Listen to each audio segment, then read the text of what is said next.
오늘 기리성 선생님이 강좌 그리고 이어서 토론들을 하도록 그렇게 하겠습니다.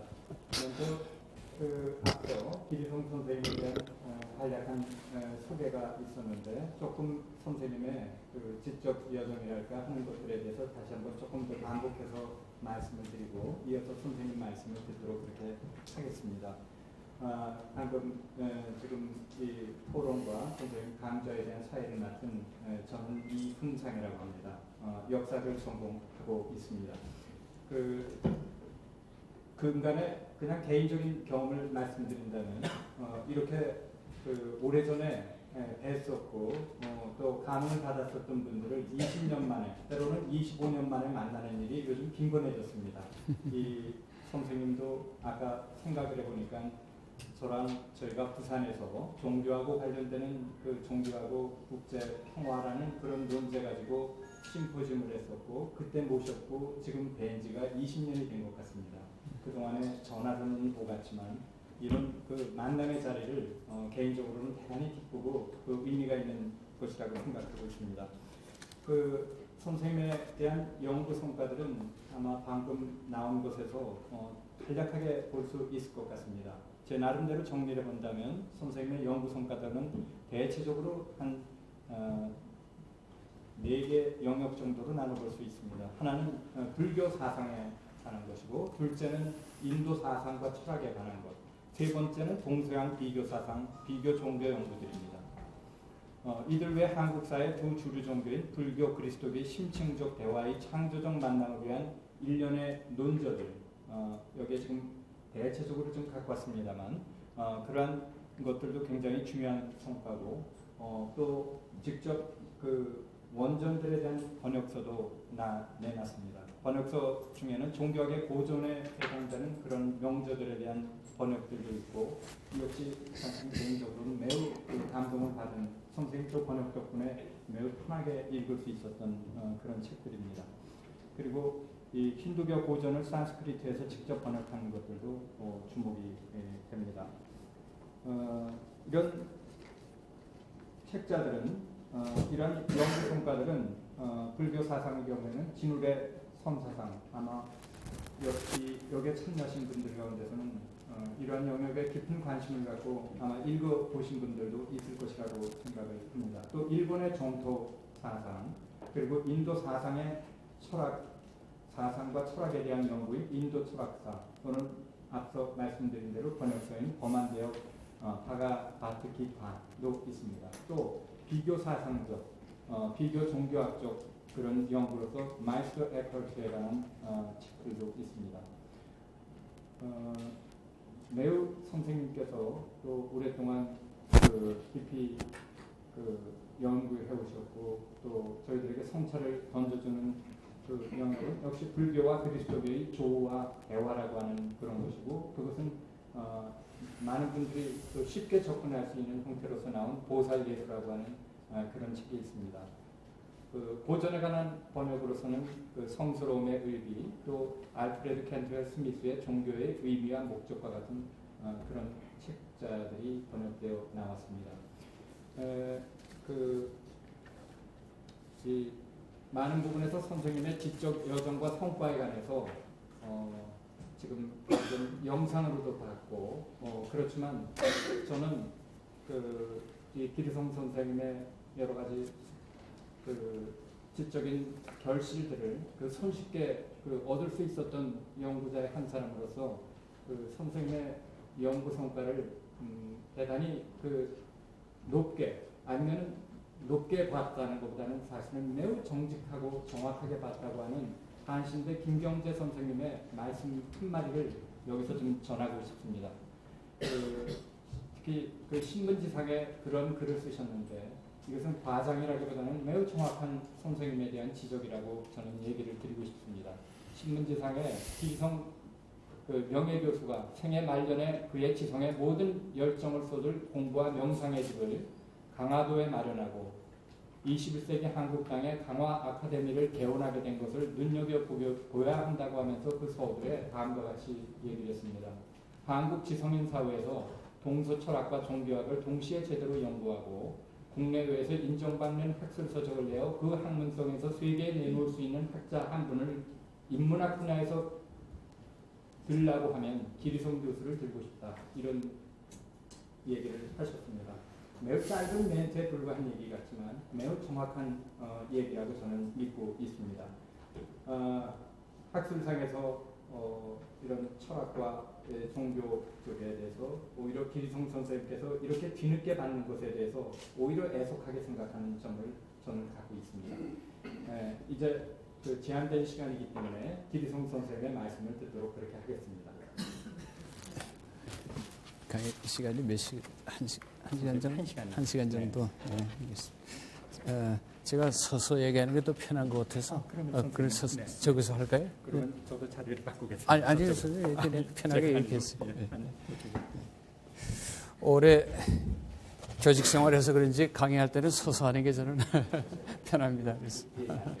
선생님 이걸 쓰셔야 된다고 하는데 괜찮겠습니까? 그냥 들고 하죠 뭐. 네.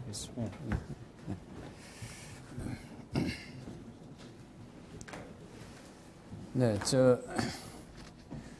제가 이 부산이 참 우리나라 제2의 도시고 상당히 위대한 도시인데 저는 이상하게도 거의 한 70년 살면서 부산하고 별로 인연이 없었어요. 그런데 이 경암 학술재단을 통해 가지고 부산하고 인연이 생겨 가지고 졸지에 지금 2번을 오게 됐습니다. 최근에. 그래서 저한테 주어진 수상의 영광은 말할 거 없고 오늘 또 와서 우리 성금조 이사장님 또 진혜은 사무총장님 다시 또 뵙게 돼서 반갑습니다. 그리고 멀리서 또 이 행사를 위해서 오셔주신 이장무 총장님 그리고 여러 귀빈들 또 낯익은 얼굴들 모두 반갑고 고맙습니다. 제가 수상을 한 후에 또 이런 요청이 와서 조금이나마 그 수상에 보답할 수 있는 기회라고 생각을 해서 또 이 기회를 주신 것 감사하게 생각을 합니다.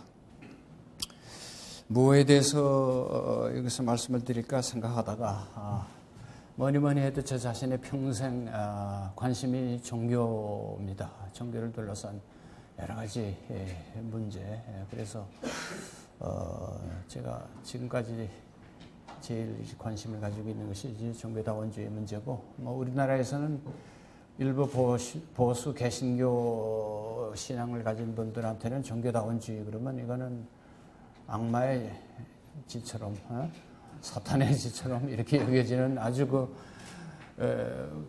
우리나라 보수 개신교 지도자들 가운데서 두 가지 단어가 타봅니다.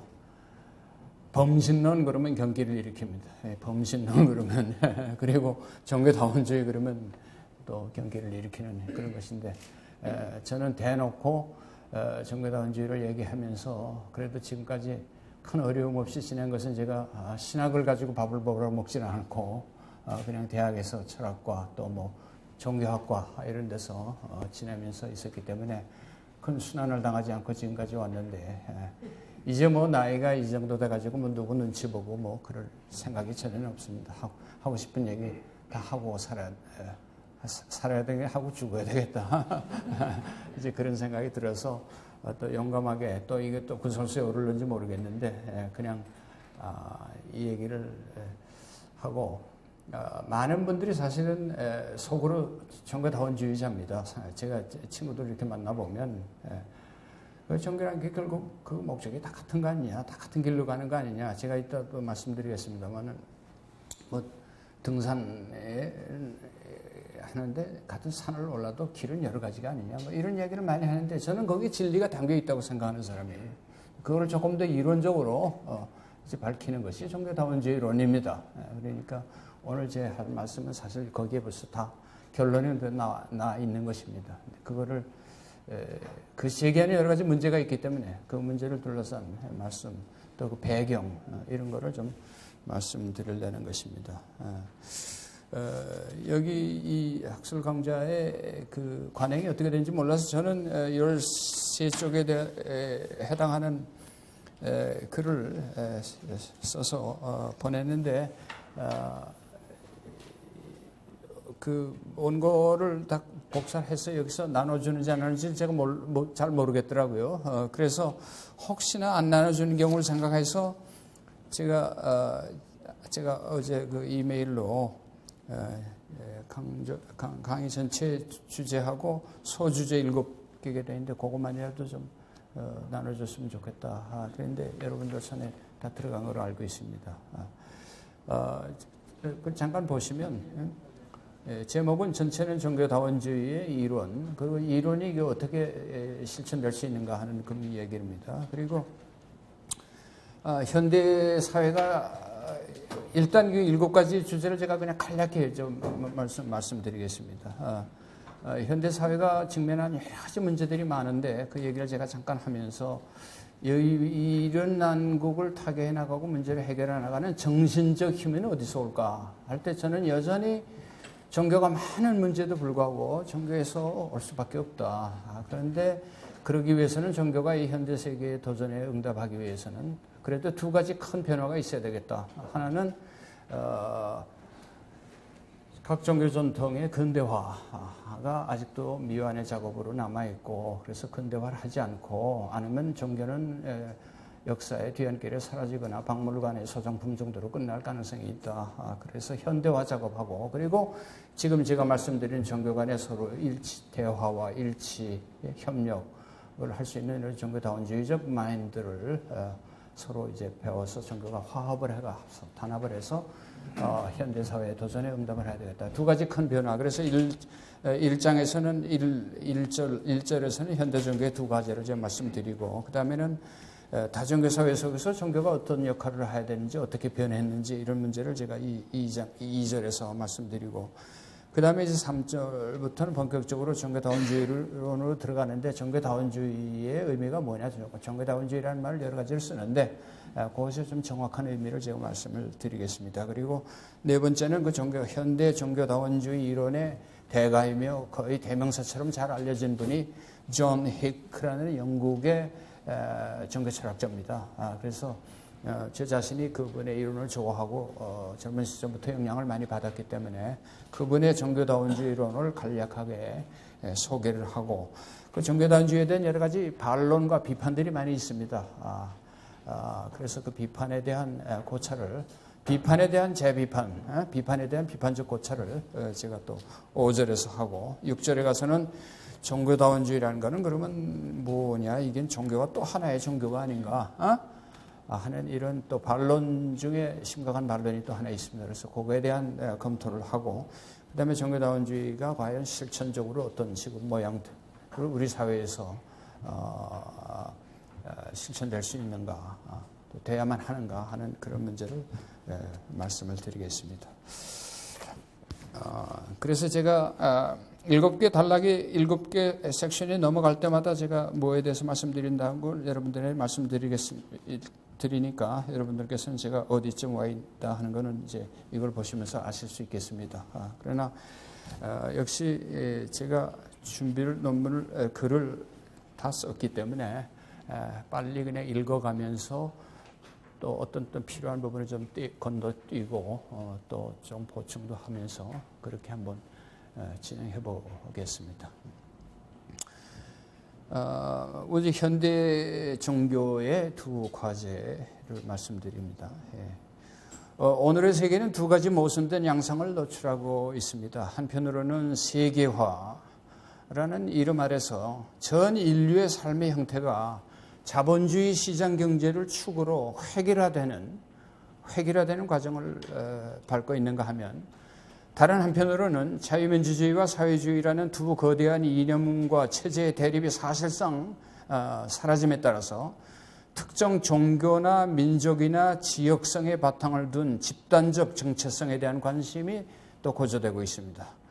세계화라는 보편적 질서가 국가 간의 장벽 또 사회문화적 특수성을 무력화시키고 있지만 이에 비례해서 문화와 종교, 민족과 지역의 바탕을 둔 이른바 두터운 정체성, 두터운 정체성이라는 말은 이제 프린스턴 고등과학원에 있는 월서라는 교수, 우리나라에도 왔습니다만 그분이 쓴 말인데 그분이 조그만 책이지만 영어로 thick and thin이라는 책이 있습니다. 두터움과 옅음. 그러니까 사람의 정체성 가운데는 문화, 짙은 향토성, 지역성의 바탕을 둔 두터운 정체성이 있고 종교나 민족이나 무슨 부족이나 센 아주 얕은 정체성은 상당히 보편적인 정체성이고 현대 이 세계화 시대에 여러분들이 여기 학생들 많이 오셨습니다만은 앞으로 국제사회에서 일하려고 그러면 말하자면 보편적 합리성을 가지고 영어도 좀 물론 통해야 되겠고 말입니다. 어느 지역성과 이런 거를 너무 특별히 내세우면 힘들죠. 좀 보편적 인간처럼 돼가지고 합리적 대화가 가능한, 그래서 비즈니스 상담도 할 수 있고 어디 가서나 어느 문화 속에 가서든지 잘 적응할 수 있는 그런 일종의 유니버설 맨, 보편적인 인간이 돼야만 이제 이 세계화된 사회에서 세련된 사람으로서 활동을 할 수가 있습니다. 그런 사람은 자기 고향이 어디냐, 무슨 뭐 나라가 어디냐, 종교가 어디냐 이런 거는 자 괄호에 일단 묶어둬야 됩니다. 그래서 그런 사람의 정체성을 센 아주 얄팍한 정체성이라고 그럽니다. 그 얄팍성이 보편성을 이제 담보하는 겁니다. 그래서 이제 그런 얘기를 했는데 제가 그 이제 두터운 정체성에 대한 본능적인 갈망이 또 강화되고 있습니다. 그래서 이런 갈망에 편승해서 세계 곳곳에서 문화적 복고주의, 인종차별주의, 뭐 신나치주의 말입니다. 종교적 근본주의, 극우파 정치 세력도 힘을 얻고 있습니다.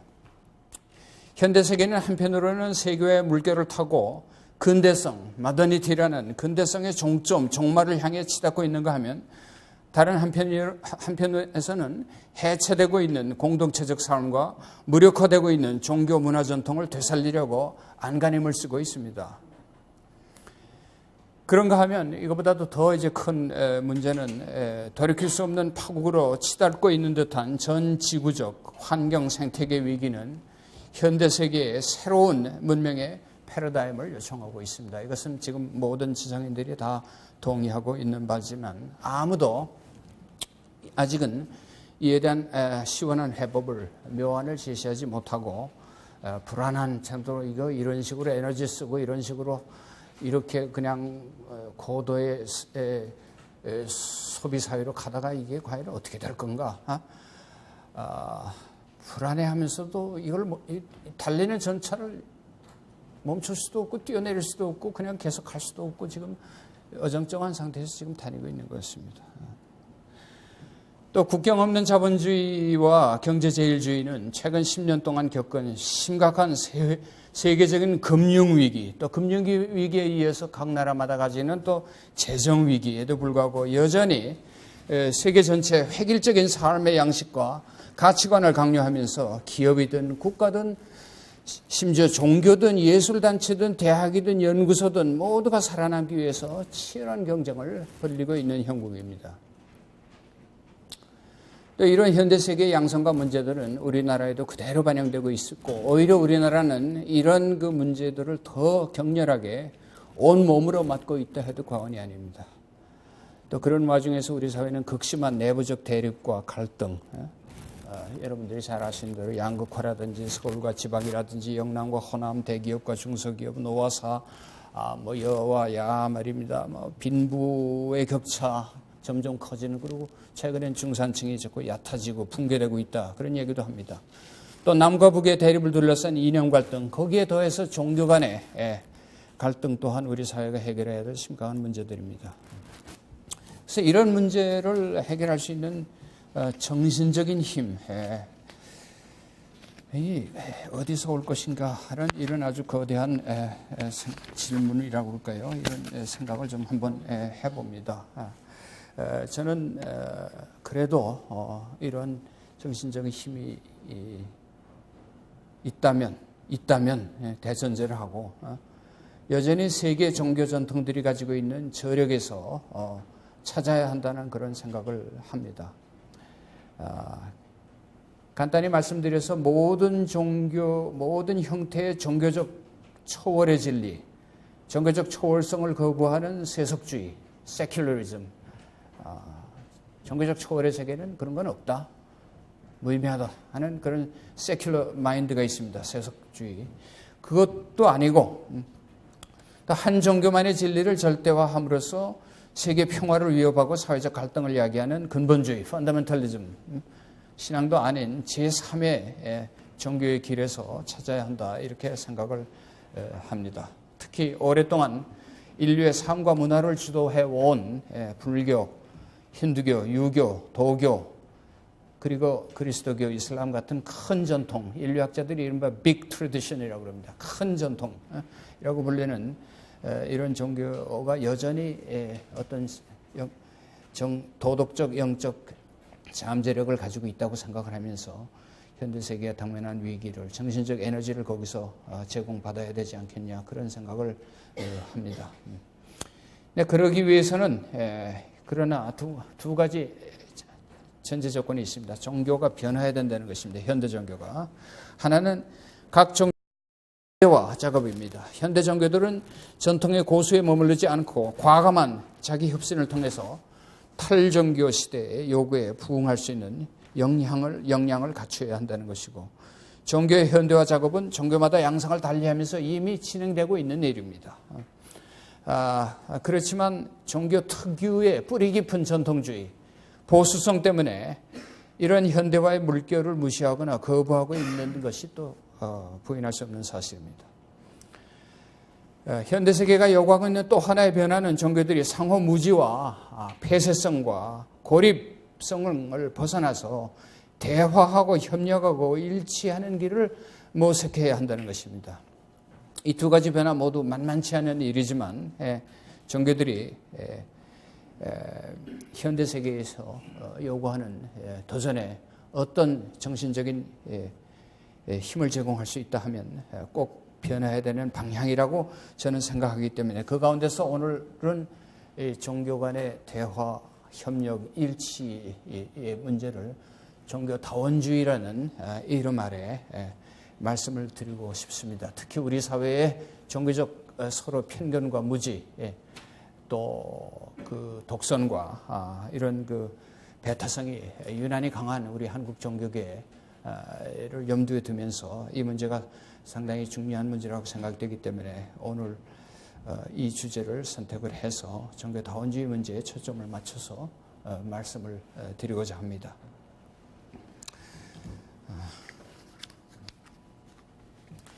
인류 대다수는 자기가 태어난 사회를 떠나보지도 못하고 살고 그 사회의 주류 종교가 가르치는 진리를 절대적인 진리로 알고 살았습니다.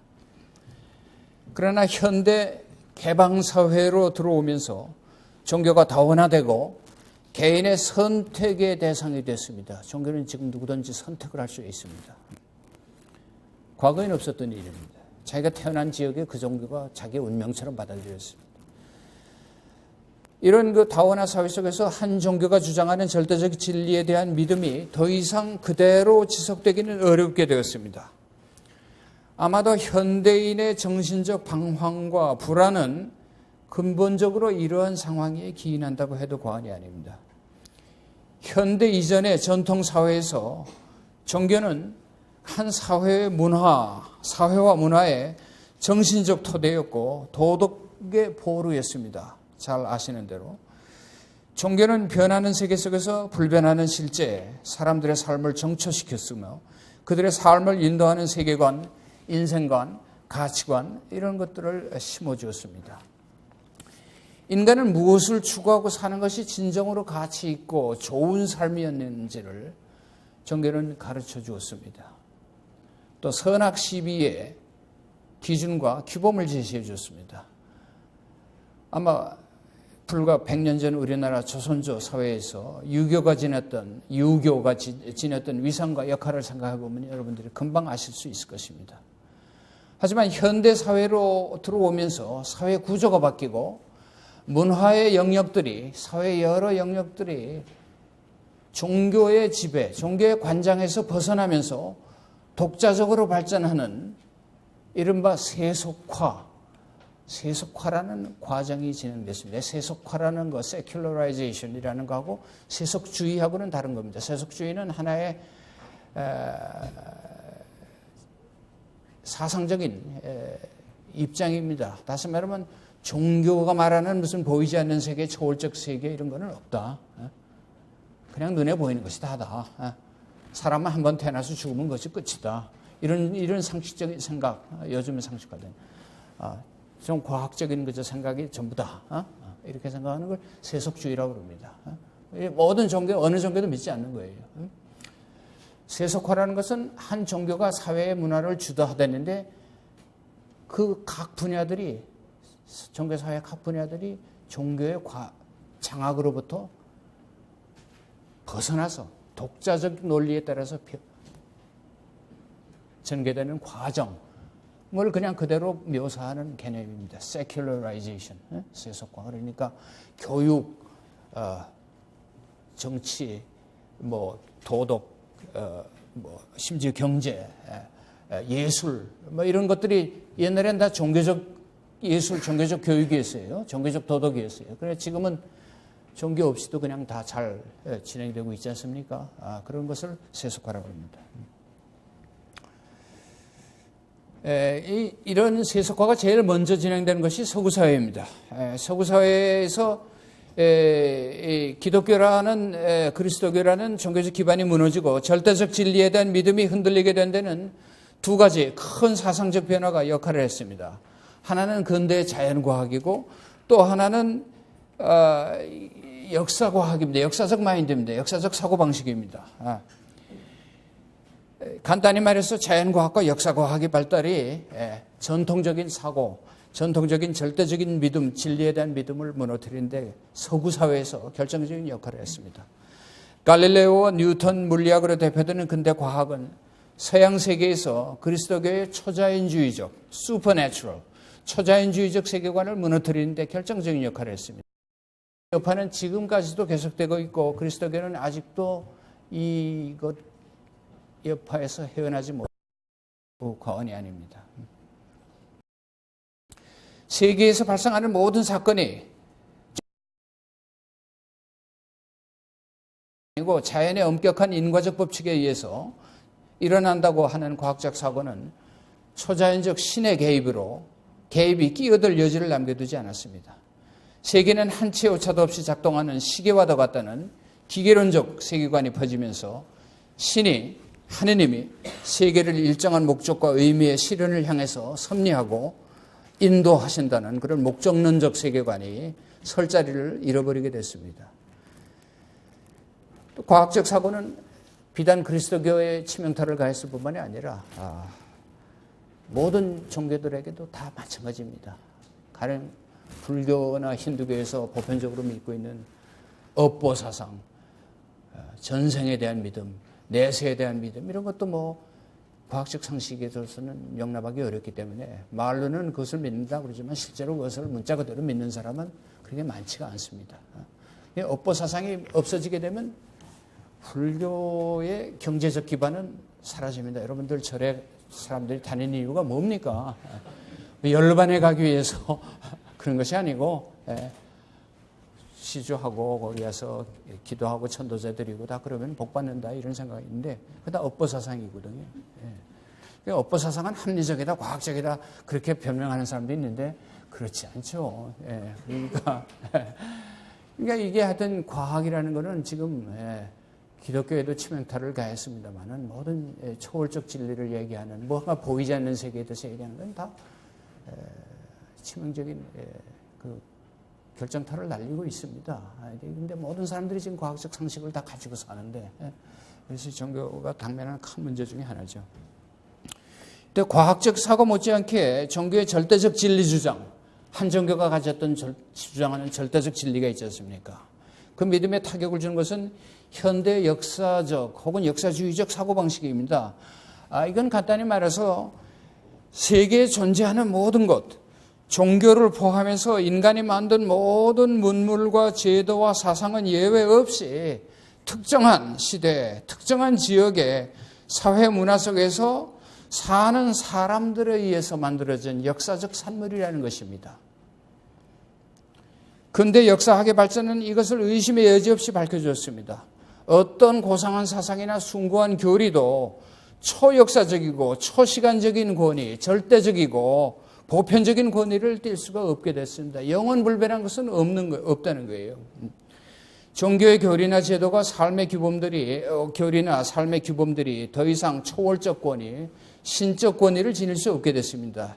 인간이 만든 것은 언제든지 인간이 바꿀 수 있다는 생각이 보편화되었고, 모든 사상과 제도가 특정 시대의 특수한 역사적 문화적 산물이기 때문에 시대적 제약성, 문화적 제약성, 역사적 제약성을 면하기 어렵게 되는 것입니다.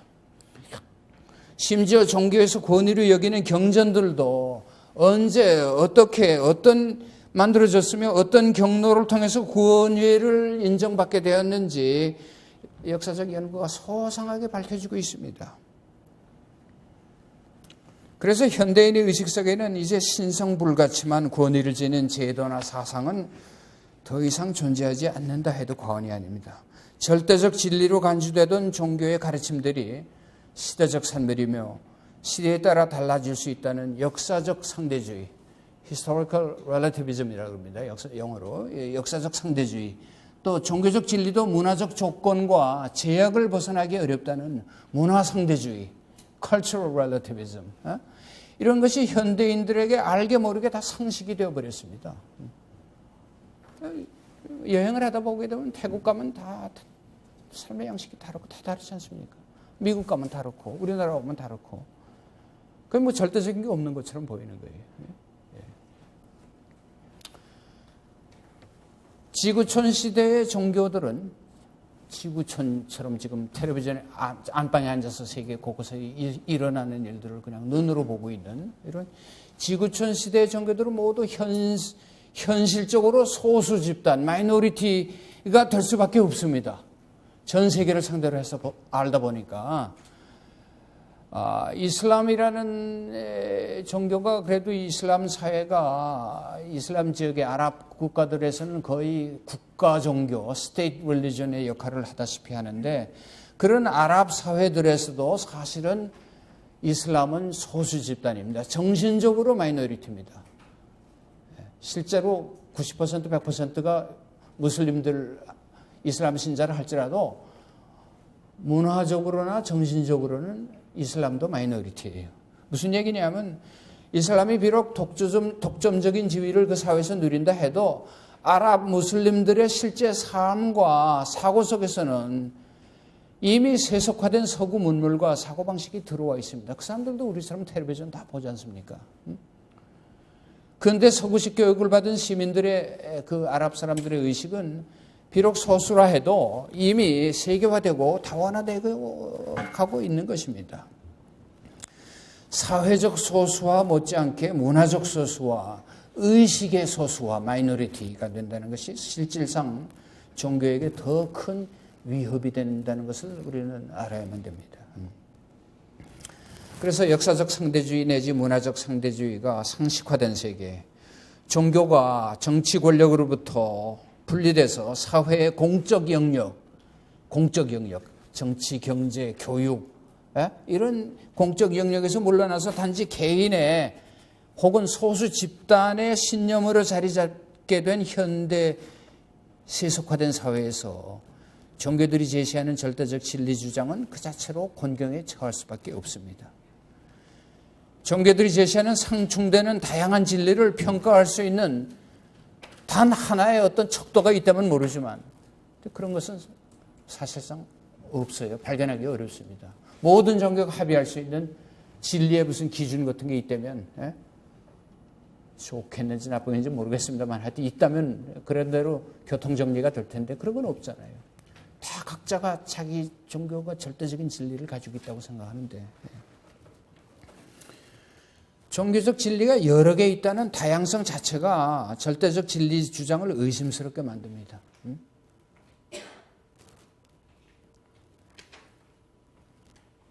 그렇다면 현대 세계에서 종교들은 과연 진리 주장을 포기해야만 하느냐?